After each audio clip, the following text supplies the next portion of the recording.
Здравейте, добре дошли в канала Smart Cookbook. Аз съм Ети и днес ще си приготвим страхотни великденски корабийки. Разбира се, може да ги приготвим по всяко друго време.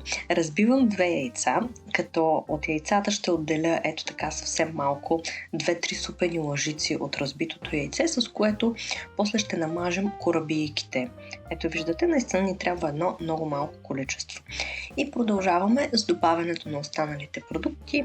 Захар 1 чайна чаша. Аз в описанието на видеото знаете, че ще ви напиша всички необходими количества и продукти, за да ви е лесно да работите с рецептата.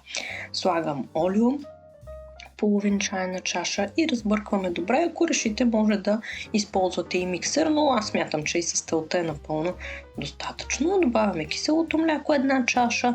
Знаете, при рецептите, които мерим с чаша, е важно да се използва една и съща такава. След това, разбира се, лимонова кора. Ще сложа кората от целия лимон, само жълтата част, и портокалова кора, като портокал, който имаме доста голям, така че ще използвам само половината. Виждате само оранжевата страна. Бялото, което е в лимоните и портокалите, горчи, така че само цветната част. Добавяме си едно пакетче ванилова захар или, може да, ако вашата е течна, 1 чайна лъжичка. Също така и едно пакетче бак пулвер стандартно. И разбъркваме хубаво, за да може тези прекрасни аромати да се смесят. Виждате как се получава сместа и на този етап вече започваме поетапното добавяне на брашно. Като поетапно казвам, за да може да стане хубаво, хомогенно тестото, по-скоро сместа, и да ни бъде лесно да работим след това с нея. 5 чаши е брашното, използвам най-обикновено бяло пшенично брашно. Това са около 630 до 650 грама брашно, все пак зависи от самия размер на яйцата. Отново казвам, чашата, която меря с нея, е чайна чаша, не много голяма, и е важно всичко да мерим с една и съща чаша и накрая по-контролирано последните 50 на грама от брашното ги добавяме. Виждате, че започнах да бъркам с дървена лъжица. Това доста ви спестява от месенето. Даже бих казала, че с малко повече усилие може и само с дървената лъжица.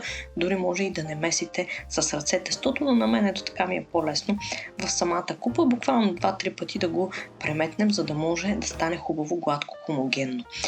Отново ще казвам, не е точно тесто, защото виждате, че се получава една така доста лепкава смес. Не е точно тесто, но така го наричаме. Време е да ги оформим, като аз съм си изградила този начин. Поливам съвсем мъничко олио и ето така с ръце и побутвам отдолу. Реално цялата външна повърхност на тестото се намаслява и много лесно се оформя по този начин. Ръцете, когато са мазни всъщност, и стават хубави и равномерни топченца, без да ни се лепи много по ръцете. Вече вие си преценете колко да бъдат големи. Аз ги правя малко по-големи от орех. Важното е да бъдат еднакви. Дали ще бъдат по-малки или по-големи е въпрос на лична преценка, но е важно да бъдат еднакви, за да се изпекат еднакво. Сега намазваме съвсем лекичко с предварително отделеното разбито яйце, което оставихме. Намазваме хубаво всички корабийки и отгоре поръсваме с мъничко захар. Не е задължително да се поръсва захар, но така стават по-хубави. На 180 градуса на средата на фурната 30 минутки или до ето такава хубава златиста коричка. Това са корабийките, които приготвихме. Прекрасни, ароматни и много пухкавки. Много дълго време се запазват така хубави и пухкавки. Могат да стоят до седмица и ще бъдат страхотни.